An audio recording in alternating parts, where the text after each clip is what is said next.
How to open up to animal communication. Do you have any tips? This was asked by another medium, actually. I'm gonna kind of answer it more in a general sense though, rather than, well, will I? Let me see here. Maybe I'll answer it more in a middle of the road sense. So if you are somebody who already recognizes that you energetically connect soul to soul with somebody on the other side, and you connect soul to soul with somebody in a living body, animal souls are zero difference from human souls. Souls are souls, right? So in terms of animal communication with a living animal, it is not any different than conducting an intuitive reading with a living human. You connect soul to soul with the animal. You are connecting soul to soul with a soul in an animal living body, rather than soul to soul with a soul in a human living physical body. And for me, and the way that I was taught and trained and the way that I conduct my readings is they give me information the exact same way that I receive information in intuitive readings with living humans, and the exact same way that I receive information in mediumship readings with passed on humans and passed on animals. They use clairvoyance, clairaudience, clairsentience, claircognizance, clairgustance, clairalience. So they'll send me images, they'll send me emotions, I'll get words. Just because animals don't currently speak English or whatever language it is the client and the reader speak doesn't mean that they can't give you words. It's all energy.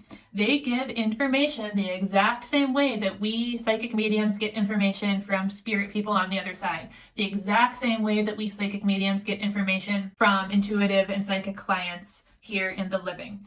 One thing that I was taught to do in animal communication readings that I don't necessarily use in psychic mediumship, or that I don't necessarily use in intuitive, is I was taught to do a body scan on living animals. I don't always use that, but it's something you can do. So basically you are looking at the animal in your mind's eye if it's like a distance reading, so phone or Zoom or whatever. If the animal's physically in front of you, I've done it with my own dog.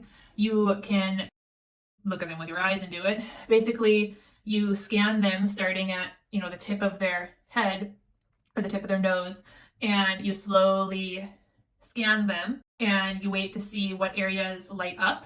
So that would be areas of their body that they're having trouble with or that are bothering them or causing them pain or irritation.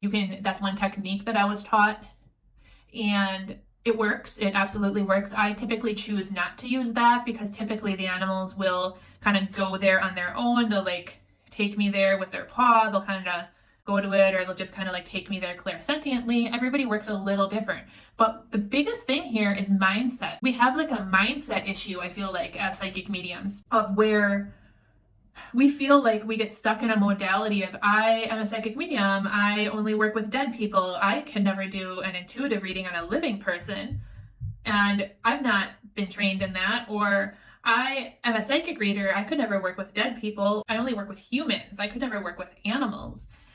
And it's a mindset thing. And I do feel like there's so much ego in the spiritual community sometimes, and so much gatekeeping in the spiritual community sometimes, that we really are made to feel, even by mentors and teachers and by people who've been in it 30 years, who are super old school, or people that have been in it 3 years who have huge egos, that we're made to feel like we need to put ourselves in boxes. And that's absolutely not the case. If you can successfully work with soul energy and bring forth evidence, you can successfully work with soul energy and bring forth evidence. That is the long and the short of it. And getting through your own mindset blocks is where it sounds like you are currently at. Take some animal communication courses, and I would be willing to bet that you can successfully communicate with animals. I mean, obviously, you cannot start working with clients in a different modality until you've trained and taken classes in it. That's not what I'm saying. I'm just saying that it is something to absolutely explore and get past the mindset of, because they're very closely interrelated and interconnected. That's it for today, guys. Until next time, much love. Bye.